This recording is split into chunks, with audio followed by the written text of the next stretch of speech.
In this module, we'll explore the 7 elements in visual art so that you can begin to apply them to the works that you see and analyze.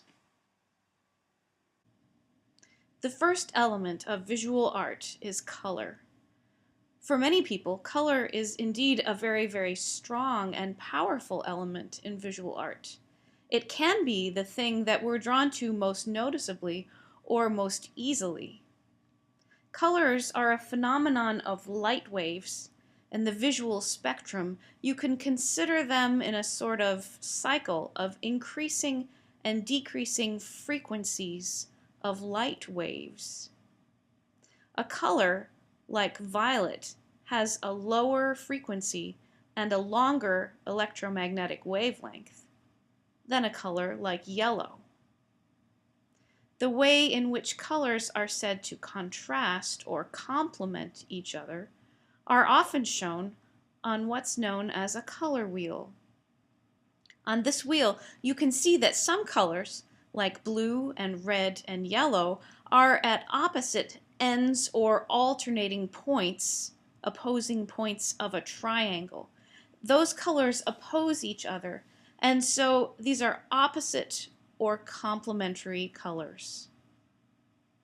The 3 colors of pigment, yellow, blue, and red, are considered the primary colors, and all the other colors come about by mixing those primaries. Go midway along the triangle legs between 2 primary colors, and you come to the secondary colors. Those secondary colors blend 2 primary colors equally. Go midway between a secondary and a primary color, and you find a tertiary color. It will have more of one color ingredient than the other. You could say that colors adjacent to each other on the color wheel will accord or blend well with each other. I might say they are closely related. This is to be expected. They are made of parts of each other. Complementary colors, on the other hand, show a distinct contrast to each other. Contrast and complement are not inherently good or bad in and of themselves, but artists use these different elements of complementing colors and according colors to evoke specific reactions from the viewer. When you examine a visual work, you can decide whether it uses primarily contrasting, that is, complementary colors, colors that are generally from the same family that accord with each other, or perhaps quite a bit of color, or very little color. Examine the use of color in this work by Van Gogh, Sunflowers. You'll see a reliance on nearby according colors, greens and yellows that are generally near each other on the color wheel.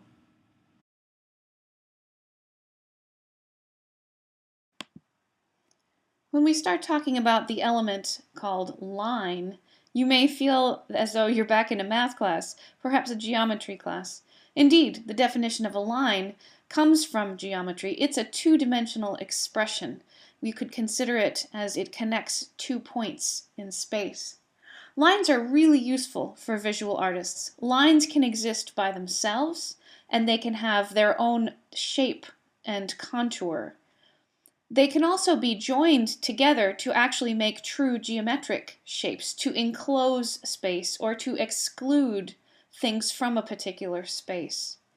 And if you make lines converge to a central point in a visual plane, you suggest distance, or what's known as focal point. It's the point towards which our eyes are drawn. I chose this work by Paul Klee, Tanz vor Angst, or Dance of Fear, because the lines in this work are so important, whereas things like color and form are perhaps slightly minimized. The lines in this work suggest shapes of people dancing, But the way the lines are drawn, the shortness of many of the lines, and the fact that they don't all converge to central points suggests this basic nervousness or angst, anxiety or fear. The next element of art is also a geometric expression, that of shape. Shape is what you get when you connect when you connect three or more lines. Abstract geometric shapes, like triangles, circles, and all the rhomboids, including the rectangle, the trapezoid, and the square, are very regular and have clear boundaries. A shape doesn't have to be such a perfect abstract design, however. It can be much more organic, but the point is that a shape tends to enclose something or to exclude something. Some shapes that we'll see in visual examples will be very, very obvious. Other shapes are obscured or hidden into the integral structure of a visual work. This painting of a single sunflower by the Austrian painter Gustav Klimt shows a circular shape at the top of the artwork, which is mirrored in the tiny circles of flowers at the bottom. It's as though the large circle calls to or signals out the smaller circles at the bottom. There's also a hidden triangle in this work from the top point of the sunflower head in outward bearing lines towards the bottom of the painting. This triangle is one of the big elements of form in this visual work. Now, the next element, value, I found at first to be something of a challenge to figure out.